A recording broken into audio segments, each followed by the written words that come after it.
AIMIM chief Asaduddin Owaisi ने जम्मू कश्मीर में बढ़ती आतंकी घटनाओं को लेकर बड़ा बयान दिया है, जिसे सुन अब हर कोई हैरान है। ओवैसी ने केंद्र सरकार पर जमकर निशाना साधा है। उन्होंने कहा है कि पाकिस्तान से आकर आतंकवादी हमारे नागरिकों की हत्या कर रहे हैं। अभी यूपी के 2 गरीब मजदूरों को गोली मार दी गई। ये तो मोदी सरकार की नाकामी है कि पाकिस्तान से आतंकवादी आकर हमारे नागरिकों की हत्या कर रहे हैं। उन्होंने आगे कहा कि कानून व्यवस्था की जिम्मेदारी उपराज्यपाल के पास है और अगर वहां आतंकी हमले हो रहे हैं तो बीजेपी को जिम्मेदारी लेनी चाहिए। मैं कह रहा हूं कि पाकिस्तान से आतंकी आ रहे हैं, आप उन्हें क्यों नहीं रोक पा रहे हैं? मोदी सरकार क्या कर रही है? उन्हें रोकना, उन्हें गिरफ्तार करना सरकार की जिम्मेदारी है। ये नरेंद्र मोदी सरकार की नाकामी है कि वे आतंकियों को रोक नहीं पा रहे। सुनिए। टेरर अटैक्स और टेररिस्ट जो है वो एनकाउंटर्स कर रहे हैं और आज फारूक अब्दुल्ला ने एक स्टेटमेंट दिया है कि हर बार पाकिस्तान पे ब्लेम करना सही नहीं है।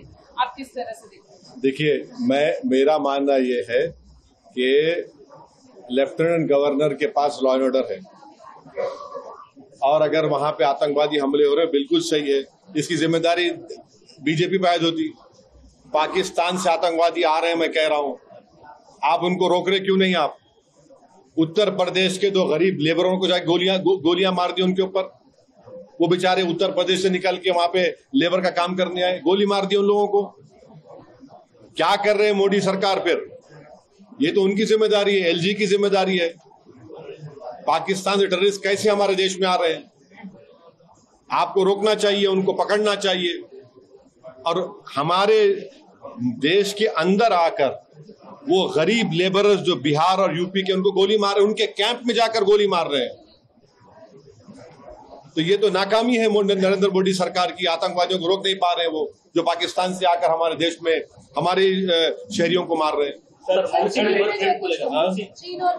अभी दरअसल ओवैसी से फारूक अब्दुल्ला के उस बयान को लेकर सवाल किया गया था, जिसमें उन्होंने आतंकी हमलों के पीछे राज्य को अस्थिर करने की साजिश की आशंका जताई थी। बता दें कि बडगाम आतंकी हमले पर नेशनल कॉन्फ्रेंस के अध्यक्ष फारूक अब्दुल्ला ने कहा था कि इसकी जांच होनी चाहिए। ऐसा कैसे हुआ कि सरकार आई और ये सब हो रहा है?